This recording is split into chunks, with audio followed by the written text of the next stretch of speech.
you. My name's Lee. I appreciate being a participant here. Thank y'all for inviting me. Thank you, Dee, Paul, Angie. Everybody in the kitchen, thank you so much for putting up with me and making me a little chubbier. But no, I really appreciate everybody being here, and it means a lot.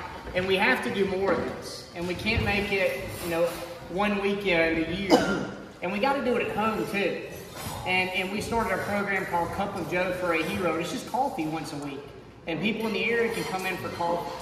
And so I encourage everybody here to go back and do this at home and not just wait a year, because we all got friends in our middle Rolodex that are probably going to hurt themselves. I woke up to 2 suicide attempts this morning. I run a suicide prevention nonprofit, and I woke up to 2, and I had to deal with that before coffee this morning. So before I got up, as I got up, I'm dealing with that. And they're out there. And they're out there struggling. Somebody might be here, struggling with alcohol, struggling with post-traumatic stress, struggling with suicidal ideations. Be open and honest. And I hid it for a long time. I never wanted to tell anybody I was struggling. I got blown up in 2007. I didn't sleep for 2 years. I wanted to get promoted. I wanted to pick up captain. I didn't want to tell anybody I was weak. I was a professional mixed martial arts fighter. I was an infantry guy. I was an officer. I didn't want to tell anybody I was going through struggles. And I almost shot myself. And when I was pulling the trigger in 2009, my mom called my cell phone as I was committing suicide. And that's what led me to starting a nonprofit. And I just wanted to get promoted. I wanted to have that outward, I'm okay. But we're not okay. Everybody struggles. And even if you're a civilian, you struggle. And I can't sit here and say, well, your struggle is not as bad as mine. Your stress isn't that bad. It's your struggle, it's your stress. I can't judge it. All we're supposed to do is help each other get through it. And I want to tell you that we have to reach out to these people. We have to say, hey, are you okay? And my thing when my dad would ask me if I was okay, as I'm boozing, I'm okay. And if I said I'm okay, he'd be like, he's drinking. And so I had to quit all of it. I mean, I spent 30 years drinking.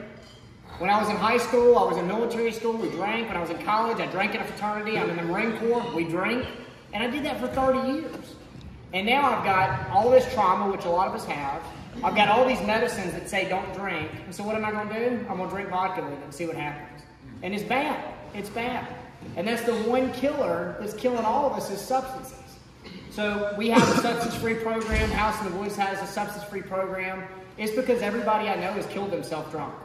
Nobody's done it sober. They've done it intoxicated. They lose their clarity and they make an unforgettable decision they can't take back.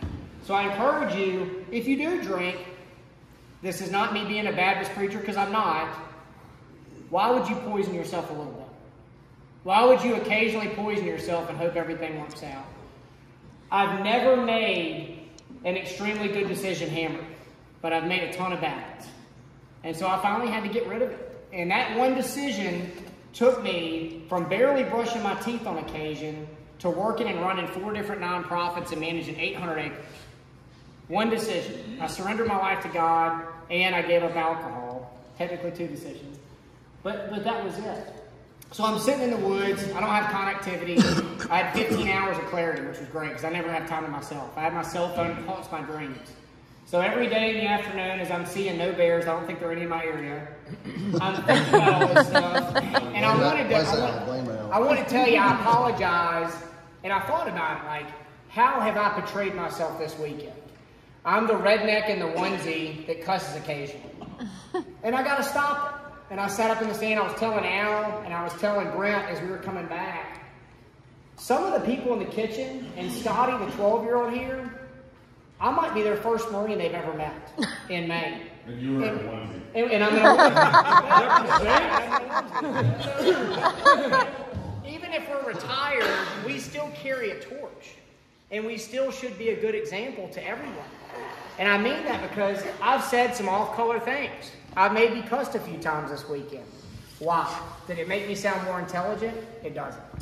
And so I encourage everybody here, kind of watch how you carry yourself. Because I didn't carry myself to the best of my ability. And this isn't a lecture. This is just me coming forth with what I've done this weekend or this week. I could have done better. So if I said something off color about your Moxie Coke, I thought about that. I told him it tasted like something bad. Bigfoot's dick. There's no need for it. Moxie doesn't deserve that. I just shouldn't drink it. As you're doing this and as you're talking, Be cautious of who's watching, because someone's always watching. Be cautious of what you're doing, because there's always kids around. And everywhere you're around, you're an example, good or bad. And if I did something, please forgive me. I don't want that to be me and my impression when I'm leaving here. But everybody should take that into account and think about it. I'll tell you one last story and I'll drop it. I was talking to a possible donor, and I was sitting there having this great conversation, and they were sold. And I don't have to sell it. It's a compelling story. We're helping veterans and first responders with suicide prevention. Talked to him for 15 minutes, and this guy was just leaning in. He was like, man, I got this. This is great. What a great program. I'm all in. And I cussed. I said one cuss word. One.